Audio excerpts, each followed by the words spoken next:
What's up, y'all? This is Terrell Thomas, former USC Trojan, New York Giant, retiree, entrepreneur, business owner, but more importantly, a dad, a brother, and a friend. I'm making this Can I Be Vulnerable video because I want to support my brother BJ, what he's doing by exposing some of these truths that a lot of men carry, these hurts, these insecurities, these pains. By releasing them out into the world is making a lot of men a lot stronger, but more importantly, giving them the confidence to let go of some of their hurts or some of the things they deal with. And I think as men in general, we have a hard time of being real with ourselves. So I'm 100% behind this.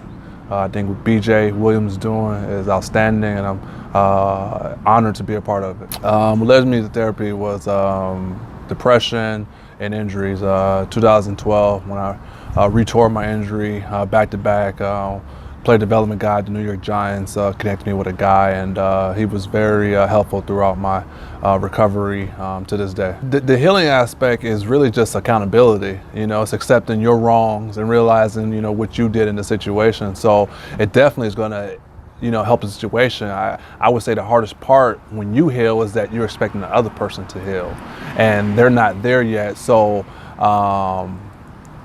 I grew a lot as a man because there was a lot of things that, you know, held me back in my thinking and why, you know, I stumbled over these hurdles and whatnot. But more importantly, the healing was pivotal for me to take that next step to overcome some of my own battles. What scares me? Failure. I never wanted to be a failure. I'm a Capricorn, perfectionist.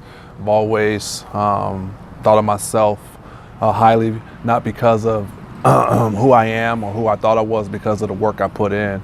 I'm a cornerback, you know, I'm light skinned, you know. You know, to be honest with you, you know what I'm saying?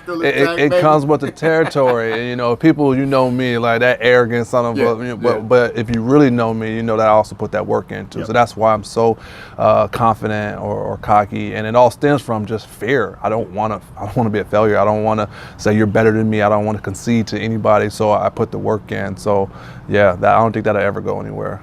I'm being vulnerable, you know what I mean? Yeah. I'm talking to a bunch of random people right now, and I realize that there's strength in numbers, there's strength in communication, there's strength in being vulnerable. So I hope that my video will inspire someone to be real with themselves, to have that conversation, have that difficult conversation with their loved ones, with a friend, or with themselves. Most importantly, look in the mirror and say, you are this, you are that, and that's okay. But how are you going to fix it? Right. And that's true healing. It's not the aspect of getting over something or accepting something. It's actually realizing this is what the issue is and this is what I have to do to fix it. Right.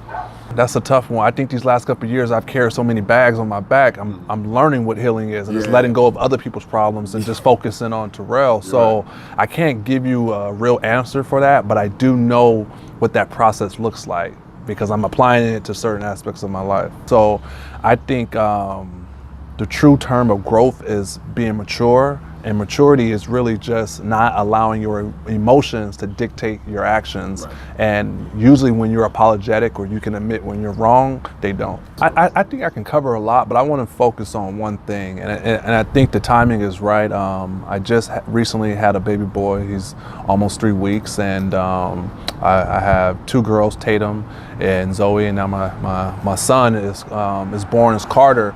And I've always wanted a dad. You know, I grew up in Monrovia, DeWardy my whole life. This is like the hood, you know, staying with grandmas, aunties, being homeless, whatever you want to call it. And then finally, my mom, you know, got the courage enough when we moved out to Rancho Cucamonga in '96 and got me around all these rich, spoiled kids and, you know, kids with dads, and I wasn't used to seeing that, you know what I mean? When you play with the DeWardy Hawks, it was just moms out there for the most part, just like every other inner city kid. But in Rancho, you had grandma and grandpa, you had all these dads, and I never had that. My mom was my dad, and she was very supportive of me through sports, and I'm very thankful of that. But it created a void. It was something that I wanted and I never could have. And my dad was a Rolling Stone. He did his duck dizzle, and he had multiple kids. And out of all of them, not saying I was better than any of them, but I was always the good kid, you know, got good grades, and obviously, you know, was good in sports, but never got that support and love, whatever. And it just always hindered me inside. It was just a pent up aggression. And really at I realized at probably like 28 that I had daddy issues. Right. I had real daddy issues, that my dad wasn't here, and I blamed a lot of my mistakes or not being accountable to myself on not having a dad. Well, I would have did it if I had a dad, because he would have just, had me aligned, and I would have been, out in the streets doing this or whatever. And it's like, yeah, that's true, but if we're being real, you could have put the work in, you know what I mean? And for the longest, because I moved to Rancho and it was around all these families, it was this pent up aggression that I wanted to be better than him and nothing like him. And I was smart enough and able to capture that anger, that pain, that pent up aggression, and use it to my ability to be effective on the football field and in the classroom, to be, crystal clear and focused on what I wanted to attain in life. And that was to go to college and to go to the NFL. And I'm very thankful for those opportunities. And there were so many things along the way that I shouldn't have been able to attain those goals, but ultimately it was that burning desire that I just had to, because I had to show him that I made it and I didn't need you. Right. But once I did, it was like, no way. I want dad here. Yeah. Every time he called me, he always wanted something. Can I get a jersey? Can I get this? Went through all my injuries, never got a phone call, never like, are you okay? As soon as I signed with Seattle, oh man, blah, blah, blah. And I'm just like, my dude, like, if you know me personally and how all my family issues and just my dad in general, I don't rock with a lot of people because I have trust issues, because a lot of people want to attach themselves to you. Right. But you wasn't with me in the gym, you know what I mean? You wasn't helping moms out when we were struggling, you know what I mean? Backpedaling with me. Yeah, and shout out to moms, first and foremost, a strong black queen that, took this knucklehead and made him a grown man. I still remember the day I wanted this Terrell Davis jumpsuit. He was my favorite player at the time. They just won the Super Bowl. I used to cut my gloves. It was Terrell, you know what I mean? I had the same, face mask. I cut my brand new gloves. I'm like, what the hell wrong with you? But I had to be like, that man, come on, man. I had the elbow pads and everything. I did it all. But it was this whole fit, Nike fit, mannequin. You remember, you used to walk into Foot Locker. They had all the balls in the mirror. Old school, man. Montclair Mall, never forget it. And we put it on layaway. And it took her about 6 months to pay for the outfit. It was some shoes, some sweats, and his jersey. And it wasn't even an authentic one. It was a mesh one, but I didn't care. Was it the replica? It was a replica, but it wasn't a stitch one. But she made that happen. And I'll never forget that, because I always attain that to progression. Like, you can have anything in life if you work at it. Right. And I knew she was working at it. She was working 2 jobs and doing whatever she could to provide for her son. And ultimately, I got that layaway, man. It was like 6 months later, I got my fit, and I rocked it all the time. I rocked it all the. Come on, man. Back to Pops, man, and just his behavior. It really just threw me off, and it turned.